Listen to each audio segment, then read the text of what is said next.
네, 여러분 안녕하세요. 해나입니다. 반갑습니다. 오늘 이야기를 나눌 주제는요, 재수입니다. 이미 시작하신 분들도 있으실 거고요. 이제 슬슬 정시 결과 발표가 나옴에 따라서 고민하고 계신 분들도 있으실 것 같아요. 재수를 고민하시는 과정에서 우리나라에서는 재수를 상당히 많이 하다 보니까 어떤 합리적이고 이성적 판단에 따라서 결정하지 못하는 경우들도 되게 많고, 사실 저도 그런 고민들과 결정의 상황이라면 그럴 것 같아요. 그래서 제가 오늘 할 이야기들은 지극히 당연한 얘기들이지만 여러분이 재수 결정을 하시기 전에 반드시 고민해 보셨으면 하는 부분들이고요. 저는 공부를 되게 열심히 하고 잘하는 학생이었지만 저조차도 재수가 굉장히 무서웠어요. 그리고 결국에 저는 수시반수를 통해서 원하는 대학을 들어왔던 케이스거든요. 그래서 비록 제가 재수를 하진 않았지만 나름대로 여러분들께 좀 인사이트가 되는 이야기들을 할 수 있을 거라고 생각을 해서 카메라를 켜게 되었습니다. 시작하기에 앞서 이것은 저의 굉장히 개인적인 의견이기 때문에 반드시 고지고대로 따라가실 필요는 없고요. 여러분들이 생각하시기에 여러분 인생에 가장 필요한 선택을 내리시기를 당부드리고 싶습니다.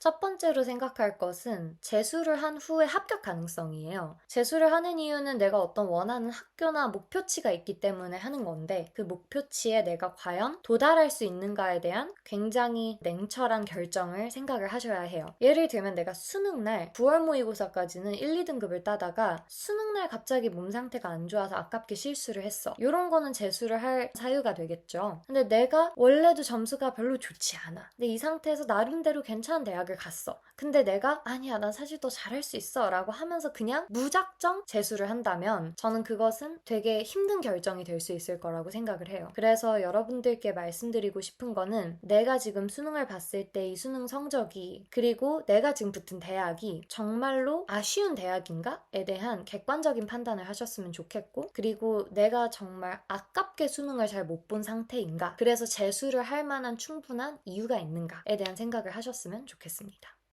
두 번째는 경제적인 상황입니다. 아무래도 재수를 하는데 비용이 많이 들어가잖아요. 그런 비용에 있어서의 부담이 있다면 그걸 어떻게 내가 해결해 나갈 수 있는지에 대한 계획과 준비가 있어야 합니다. 친구들 중에 되게 많아요. 알바하면서 공부하는 친구들 많고요. 불가능하다는 거는 절대 아닌데 다만 그렇게 할 때 있어서는 의지와 노력이 2배가 들어간다, 3배가 들어간다 라고 생각하고 시작하셔야 된다는 얘기를 조심스럽지만 꼭 드리고 싶고요. 또 제 학생들 중에서 이런 경우도 있더라고요. 부모님께 죄송하거나 아니면 부모님이 반대하셔서 몰래 재수를 하는 친구들도 있었어요. 근데 결국에는 다 아시게 돼요. 결국엔 다 들키게 되기 때문에 저는 개인적으로 그거를 미루기보다는 지금 부모님과 잘 이야기를 나누어서 어떻게든 좀 결판을 내고 결론을 내고 그리고 나서 재수를 시작하시는 게 부모님께도 더 좋고 그 여러분들께도 더 좋은 것 같아요. 어차피 아셔요. 어차피 언젠간 알게 되실 거니까 그냥 지금 직면하는 것을 저는 추천드리고 싶습니다. 세 번째로 제가 생각해 보셨으면 하는 부분은 다른 방법이에요. 다른 대안은 없는가에 대한 생각을 꼭 하셨으면 좋겠어요. 정말 재수 말고는 내가 내 목표를 이루는 데에 방법이 없는가에 대한 생각을 하셔야 해요. 그러니까 그만큼 배수진을 치라는 얘기죠. 그래서 여러분들이 보셨을 때 나는 일단 이 학과를 가거나 학교를 간 다음에 그리고 나서 뭐 대학원을 갈 수도 있고 아니면 이쪽 길로 가가지고 뭐 어디 회사에 취직하면 괜찮을 것 같고 이런 생각도 한번 해보셨으면 좋겠어요. 그래서 여러분들이 재수하는 것도 물론 방법이겠지만 사실 재수 말고 여러분들의 진로에 있어서 다른 대안책이 있다면 그 다른 대안책은 왜 안 되길래 내가 재수를 해야만 하는지에 대한 반드시 어떤 논리가 있었으면 좋겠다는 마음입니다.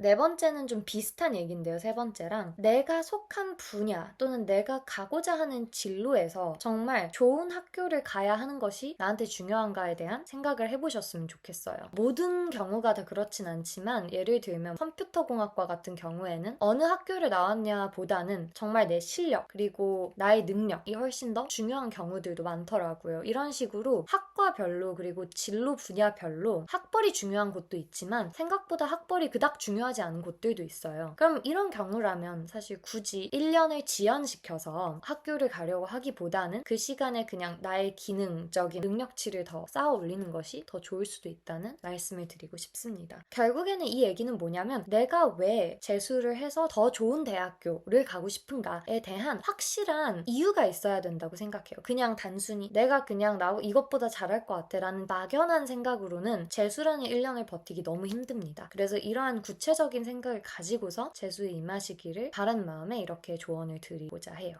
네 번째로 한 얘기에 약간 서브로 제가 추가하고 싶은 건데 이런 경우들도 있어요. 내가 속한 분야, 나의 진로 쪽이 나이가 중요한 경우도 꽤 있습니다. 그러니까 나이가 어릴수록 아니면 칼 졸업을 할수록 더 유리한 진로 분야들도 있어요. 그래서 그런 거에 대해서 좀 정확하게 확인을 해보시고 재수를 해서 1년을 늦춰서 조금 더 좋은 대학을 가는 것보다 일단은 최대한 빨리 대학교에 들어가서 빨리 4년을 해서 자격증이든 뭔가를 취득해서 사회에 진출하는 게 더 유리한가에 대한 확인을 해보셨으면 좋겠어요. 여러분들이 아직 그런 거에 대해서 잘 모르실 나이다 보니까 그런 거에 대해서 진로 상담을 받건 그쪽 관련된 선배의 얘기를 듣든 해서 그 1년의 지체가 과연 영향이 큰지 아니면 별로 없는지에 대한 확인을 꼭 해보시길 바라겠습니다.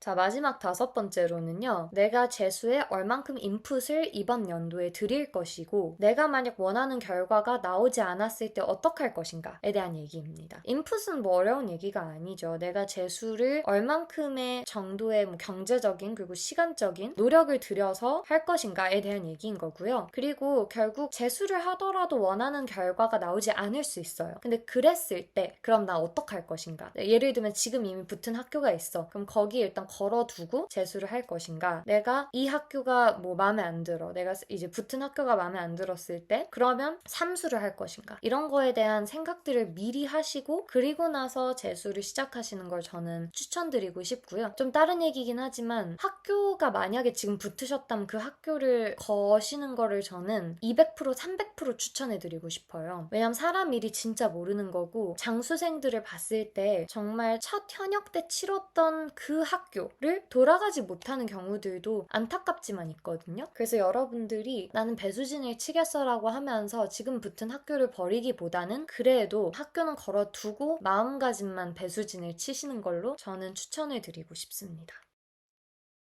오늘 한 얘기들이 전부 다 저도 되게 말할 때 조심스러운 얘기들이고요. 여러분들도 듣기 좀 불편한 얘기들일 수도 있어요. 근데 재수를 시작하기 전에는 이러한 불편한 생각들까지도 다 가져가시고 생각해보시고 자기 객관화도 해보고 자기 성찰도 해본 후에 결정하시는 걸 추천해드려요. 그냥 청춘이잖아요. 20이면 20살에 재수를 한다는 그 결정은 정말 어려운 결정이어야만 하고 그리고 사실 그렇게 1년 힘들게 공부하는 것보다 더 나은 선택지가 있다면 저는 그 선택지를 가져가시는 게 더 좋다고 생각하거든요. 그래서 다소 좀 진지하고 좀 듣기 힘든 얘기였을지라도 저는 이 얘기들이 여러분들께 재수를 생각하시는 분들께 너무너무 필요한 얘기라고 생각해서 좀 하게 되었습니다. 여러분들에게 조금이나마 도움이 되셨으면 좋겠고요. 현명한 재수 결정을 내리시기를 바라겠습니다. 다음에 또 뵐게요.